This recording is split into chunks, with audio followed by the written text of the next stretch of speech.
A couple of years ago, if you looked at Newcastle United, everything felt like it was moving in one direction. Up.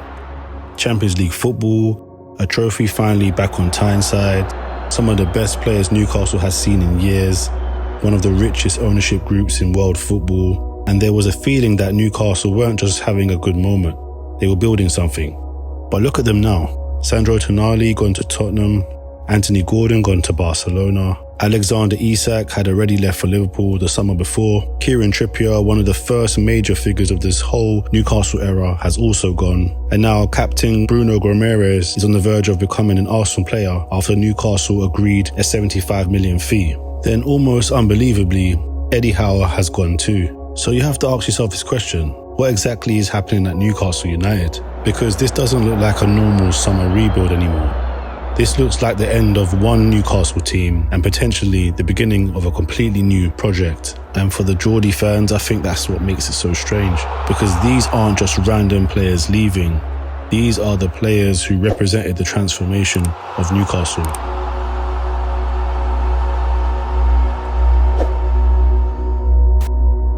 Bruno was arguably the face of it. Tonali was supposed to be one of the centerpieces of Newcastle's midfield for years. Gordon developed into one of their biggest attacking threats. Isak was their superstar striker. Trippier was almost a symbol of the beginning of the new era. And now Eddie Howe was the man who actually put the whole thing together. Yeah, I think we want to keep all of our best players. I mean, they're so valuable, and as I said numerous times, there's not many of them, and to get them is so difficult, and develop them.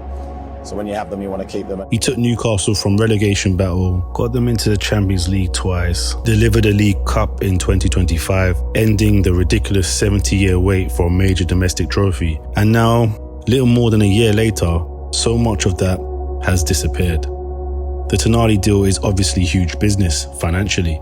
Tottenham paid an initial 92.5 million, potentially rising to 100 million. Anthony Gordon went to Barcelona for around 69 million, and Newcastle have now agreed 75 million with Arsenal for Bruno. So Newcastle aren't giving these players away. They're making serious money. And this is where the debate becomes interesting, because Newcastle hierarchy could look at this and say, this is exactly what a well-run football club is supposed to do. Buy or develop players, increase their value, sell at the right moment, and reinvest. Newcastle Chief Executive David Hopkinson actually hinted months ago that this was becoming part of the model. He talked about Newcastle needing to become better sellers and said players under contract would leave on the club's terms. So maybe this isn't chaos, maybe it's deliberate, but there's another side to this. Because when Newcastle were taken over, I don't think supporters imagined the club becoming one of the Premier League's best trading clubs. They imagined Newcastle eventually becoming one of the Premier League's best football teams.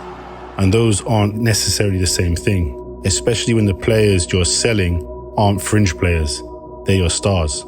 They're the players that clubs like Arsenal, Tottenham, Barcelona believe can take them to another level.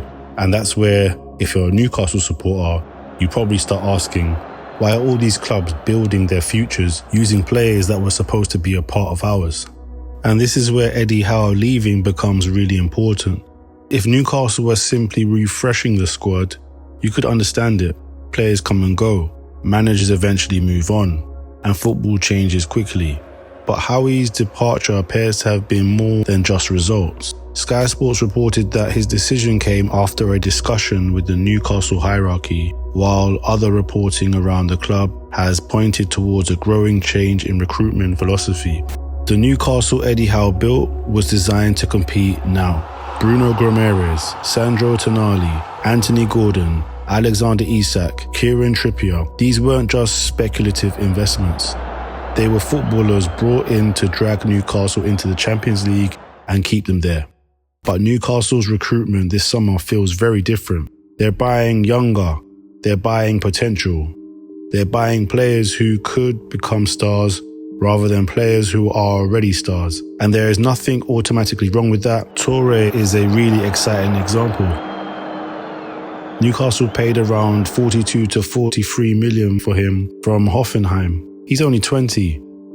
Quick, direct, dangerous, 1v1, and Newcastle clearly see him as someone capable or eventually filling that Anthony Gordon role.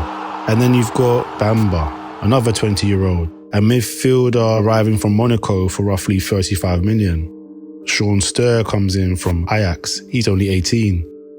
Iwan Cheowen comes in from Reims, again only 20. So you can see the pattern. This isn't random. Newcastle are very clearly trying to build a younger squad with players whose values could explode over the next 3 to 4 or 5 years. And financially, it actually makes sense. Look at the outgoing money. That's enormous. And because of football's financial rules, that gives Newcastle considerably more room to operate. So from the boardroom perspective, someone at Newcastle could probably present this summer on a spreadsheet and make it look brilliant. Huge transfer income, younger squad, lower wage commitments, assets with resale value, more PSR flexibility, but football isn't played on a spreadsheet. And that's the uncomfortable part, because you've sold Tonali and replaced him partly with teenagers. You've sold Gordon and replaced him with a 20-year-old who's still developing. Bruno Guimaraes is potentially walking out of the midfield, and you're asking a young player to absorb that responsibility. Those players could become brilliant. They genuinely could. But Newcastle fans don't have to pretend they're ready-made replacements right now. There is a massive difference between having high ceiling and being able to walk into St. James's Park on opening day and replacing Bruno Guimaraes. And then you've got the manager. Mateus is interesting. He's only 38. He's worked inside the Red Bull system of Salzburg, and he's coming from Al Ahly in Saudi Arabia, where he had major success. Where can Newcastle finish? Wow, that's a tough question after one day now officially being the manager. Newcastle's hierarchy are talking about his energy, his football, and his alignment with the club's new vision. And maybe he'll be brilliant. But again, do you see the pattern? Young players, young manager, development, potential, resale value. Newcastle are beginning to look less like a club assembling expensive superstars and more like a club attempting to build one of the best development pipelines in Europe. Brighton have shown how powerful that model can be. Red Bull clubs have built entire structures around it. Chelsea have taken the idea into an extreme. But Newcastle supporters were sold a slightly different dream. When the takeover happened, Newcastle weren't supposed to become the club that finds the next Bruno Guimaraes. Surely the idea was eventually to become the club that keeps Bruno Guimaraes. Arsenal aren't buying Bruno hoping he becomes good in 4 years. They're buying him because they believe he can help them win the Premier League again. Barcelona didn't take on Gordon because they want to develop him for somebody else. Those clubs aren't looking at Newcastle's best players and saying, we'll take them, they're ready. While Newcastle are taking that money and starting again. And if you're standing in the Gallagher end, that has to feel strange, because you finally reached the point where Europe's biggest clubs wanted your players. You finally got into Europe again. But instead of Newcastle fighting them off and saying, we're one of you now, Newcastle seem willing to do business. And that is why I think supporters are justified in asking whether this is actually a rebuild or a decimation. So where does that leave Newcastle United? I actually think there are two completely different ways of looking at this summer. The first is the optimistic view. Newcastle have recognised that football has changed. PSR isn't going away. Even wealthy clubs can't just spend endless anymore. So instead of trying to outspend Manchester City, Arsenal or Real Madrid, Newcastle are building a smarter model. Sell high, buy younger, develop players, increase value, repeat. If that's the plan, there's logic behind it. You don't become successful just because you're rich. You become successful because you have a plan and you're well run. And if Toure becomes one of Europe's best wingers, if Bamba develops into one of the Premier League's best midfielders, if Sturr becomes a star, then in 3 years, everyone could be looking at this summer saying Newcastle were brave enough to reset before everybody else. That's a positive outlook. But then there's reality. Football supporters don't fall in love with balance sheets. They fall in love with players. Think about the names Newcastle fans have watched disappear over the last 2 summers. That's not 1 or 2 changes. That's the spine, the personality, the leadership, the identity of the team. When you lose that many influential figures in such a short period of time, you're not tweaking a project, you're starting over. Newcastle supporters have waited decades to see their club mixing it with Europe's elite. They finally got there. They won a trophy. They returned to the Champions League and had some great performances. They had players that the rest of Europe admired. The expectation wasn't that those players would become stepping stones. The expectation was that they would become the foundation. And that's why the Bruno situation feels symbolic. Forget the money, forget whether it was 75 million. Ask yourself one question. If Newcastle truly see themselves as future Premier League champions, why is their captain strengthening one of the clubs they're trying to catch? Do you sell your best players, or do you convince them to stay? Liverpool lost Coutinho, but rebuilt brilliantly.